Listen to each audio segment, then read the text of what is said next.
नमस्कार दोस्तों, मैं डॉक्टर राजेश वधवा। आप देख रहे हैं खबरनामा हरियाणा। दोस्तों, आज 14 फरवरी 2023 है। वो दिन भले ही लोग दुनिया भर में इस दिन को वैलेंटाइन डे के रूप में मनाते हों, लेकिन अब लोगों को याद होगा कि आज ही के दिन 14 फरवरी 2019 को जब पूरा देश वैलेंटाइन डे मना रहा था, उसी दिन वीरवार का दिन 14 फरवरी 2019 का दिन समय 3:30 बजे पुलवामा हमला हुआ। पुलवामा में एक ऐसी घटना घटी जिसने पूरे देश को रोने पर मजबूर कर दिया। आज उस घटना की चौथी बरसी है। 4 साल हो चुके हैं पुलवामा अटैक को हुए। दिन था गुरुवार का 14 फरवरी 2019 यानी वैलेंटाइन डे। समय दोपहर 3:30 बजे का।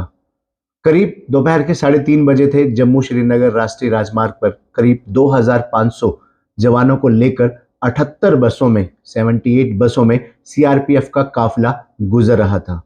दिन था गुरुवार, तारीख 14 फरवरी 2019 यानी वैलेंटाइन डे। करीब दोपहर 3:30 बज रहे थे। जम्मू कश्मीर श्रीनगर राष्ट्रीय राजमार्ग पर करीब 2500 जवानों को लेकर 78 बसों में सीआरपीएफ का काफिला गुजर रहा था।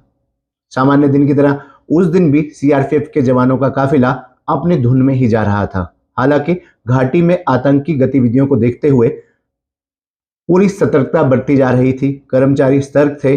सड़क पर उस दिन भी सामान्य रूप से आवाजाही थी।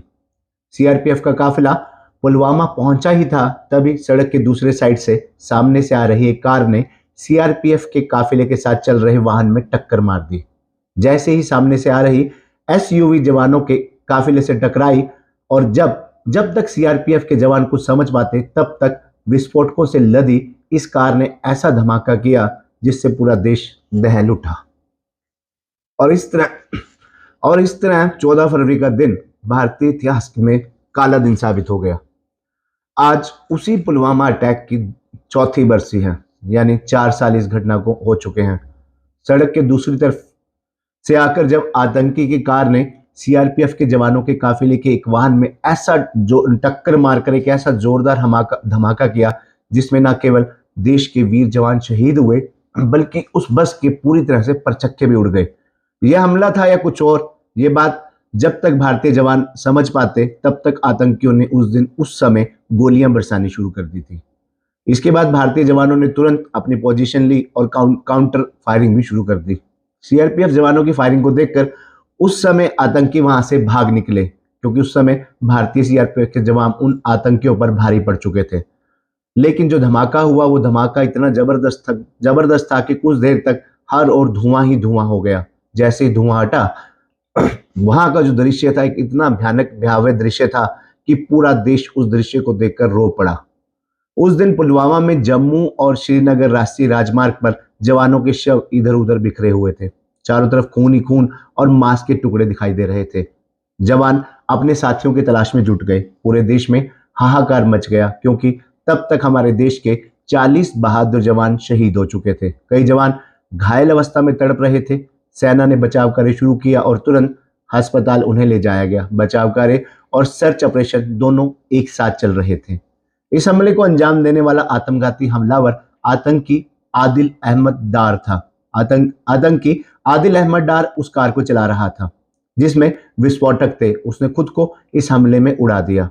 घटना के तुरंत बाद पूरे देश में शोक की लहर दौड़ गई। पाकिस्तान स्थित आतंकी संगठन जैश ए मोहम्मद ने इस आतंकी हमले की जिम्मेवारी ली। हालांकि बाद में इसे पुलिस ने गिरफ्तार कर लिया। इस घटना ने पूरे देश को ऐसे झकझोर दिया कि सबके जुबान पर इसकी बदले की बात सामने आ गई।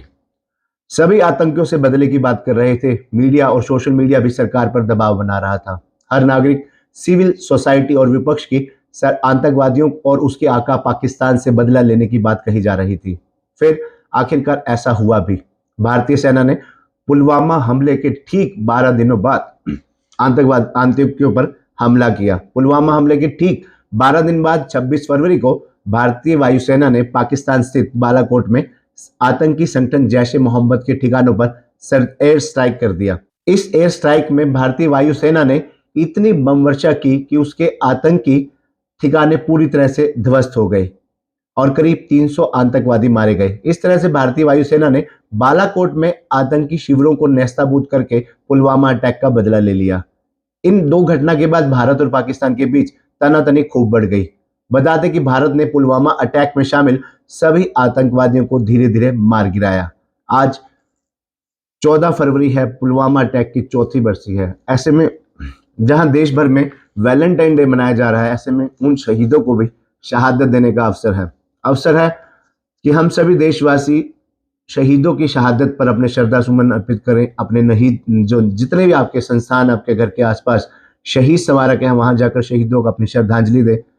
जो लोग वैलेंटाइन डे को मना रहे हैं, युवा हैं, इसे प्यार का दिन मानते हैं, वो इस बात को भी याद रखें कि सबसे बढ़कर देश है। कुछ स्कूलों में मातृ पितृ पूजन दिवस भी मनाया जा रहा है। माता पिता भी हमारे लिए उतने ही प्रिय हैं जितना प्रिय हमारे लिए देश। देश से बढ़कर कुछ नहीं। आओ हम सब मिलकर उन शहीदों को भी श्रद्धांजलि दें और एक मजबूत देश की बुनियाद में अपना योगदान दें। धन्यवाद।